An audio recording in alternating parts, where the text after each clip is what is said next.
నుంచి తప్పించుకోవటం అంత సులభం కాదు. నేను పరిగెత్తి అలసిపోయాను.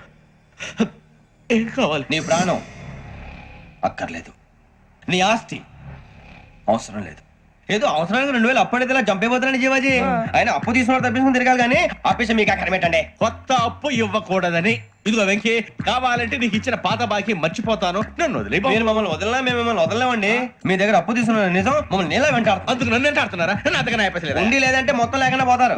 ఇప్పుడు మీకు ఇస్తే జరిగేది అదే. ఇస్తే ఇవ్వండి, లేకపోతే మానేయండి, అంతేగాని శుక్రవారం పూట అశుభ మాటలు మాత్రం ఆడకండి. శుక్రవారం లేదు, శనివారం లేదు, అసలు వడ్డీ వ్యాపారం చేయడం లేదా? జీవాజీ, డిస్కషన్స్ అనవసరం. ఇప్పటికి 18,000 ఇచ్చారు, ఇంకో 2,000 ఇస్తే 20,000 రౌండ్ ఫిగర్ అవుతుంది. 2 రోజులు తిరిగి ఇచ్చేస్తాం. వీళ్ళకి ఇప్పుడు దాకా ఇచ్చింది 14,000 కదా, 18,000 అంటాడేమిటి పెచ్చనాయాలు? పడ్డాడు కక్కుర్తాడు. సంగతి మనకి తెలుసు. సరేనయ్యా, ఇదే నేను మీకు ఇచ్చే ఆఖరి అప్పు. మీరు ఇచ్చిన ప్రతిసారి ఇలాగే అంటారు. ఇతనే వచ్చిందని తగలేయకుండా ఊరికే వచ్చింది ఏంటి? అబ్బాయి ఏం లేదండి. జాగ్రత్తగా ఉపయోగించి పైకి రావాలయ్యా. సరే, ఈ 2,000తో 20,000 సంపాదిస్తారు. అదే కూర్చొని ఆలోచిస్తాం.